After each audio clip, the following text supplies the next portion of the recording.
Right, hi there guys, I'm back again on module 3 now, looking at the job hunt. I'm here with Jane Hatton, who runs the jobs board Even Break. So thank you for joining us, Jane. My pleasure. So if you could just kick off really a little bit about yourself and some of the work you've done, and then we'll go into your helpful advice on the job hunt, yeah? Okay, yeah, I'm not a recruiter by nature at all. I was a diversity trainer and coincidentally a diversity trainer long before I became disabled myself. Okay. And one of the things that came up with particularly larger employers were that they understood the business case for employing disabled people. They just found it very hard to find us. And I talked to disabled people and they said, well, it's very difficult. You apply for a job, you mention, oh, I use a wheelchair, my sight's not great, I've got this mental health issue, and all of a sudden your application form's in the bin. Sure. So there was a kind of mismatch, really. There are clearly genuine employers out there who are looking to employ more disabled people for all the right reasons because they recognise the value of that. And then there's loads and loads of disabled people who have all of those skills and talents that those employers want but don't apply because they're cynical about people's intentions. So Even Break really came about to meet those, to help those two people meet each other so that inclusive employers can access disabled candidates. Disabled candidates have the confidence of knowing that someone who's going to advertise on a job board that's only going to attract disabled candidates is likely to be much more receptive and much more positive about employing disabled people. And of course, I became disabled myself about 3 years ago. So, I've felt all this personally. I've employed disabled people as an disabled person. I've been an employer and an employee. Sure. So I've kind of seen it from all angles, really. Sure, and we're going to explore on the last module sort of around self-employment and I guess the personal benefits of why running Even Break and being self-employed has been beneficial to yourself. Yes, of But course. in terms of the actual sort of job hunt side, as we've named it on the modules, yeah, I mean, if you would like to share any general thoughts you have really of once you've decided, where you are in the job market, where you want to be aiming, what your strengths and weaknesses are, how to then go about getting out there and getting that job really.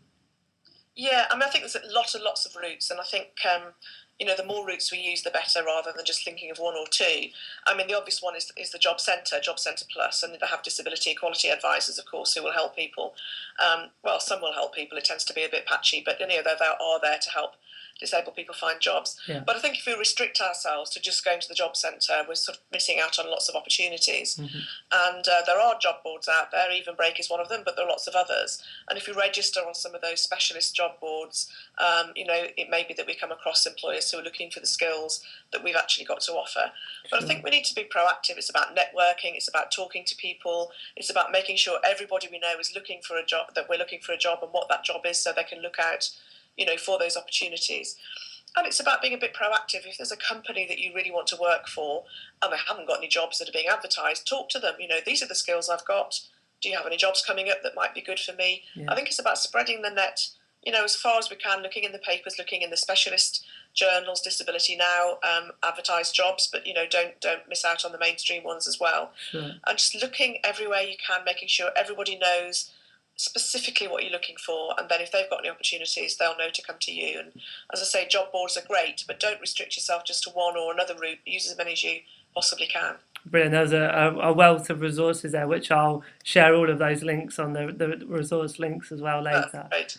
And also, I think one sort of quick area to touch upon is once you've, I guess, made contact with a prospective employer, are there any general sentiments and advice you'd have on the sort of CV and the interview side? I mean, without going into the minor detail, but more about the message that you should convey to that employer, really. Yeah, I think the basic message is tailor what you do to the job, that particular job that you're going for. I think some people just write ACV and send it off for every job. And actually, the thing to do is to find out what is that particular employer looking for, what skills, talents, experience do they need, and then you gear your CV and your interview around proving that you have those skills. And sometimes it might be skills that you haven't done in paid employment. So it might be, for example, I don't know, the employer's looking for managerial skills and you've never been paid to be a manager, but you might have had personal assistance. So outside of work, you have managed people, you do have those skills, you have done budgeting and all of those things. Yeah. So bring in every bit of experience that you've got that can prove to that employer you have exactly the skills, that they're looking for from whatever source it might be, and just focus on those. They don't want to know whether you were, a girl guide, or they just need to know, does this person have the skills I need this job holder to have? And your job is to prove that, yes, you do, and they should employ you. Brilliant. That's fantastic, Jane. Well, thank you for your time, and we'll My catch pleasure. up again within a little while on self-employment. Thank you. Thank you.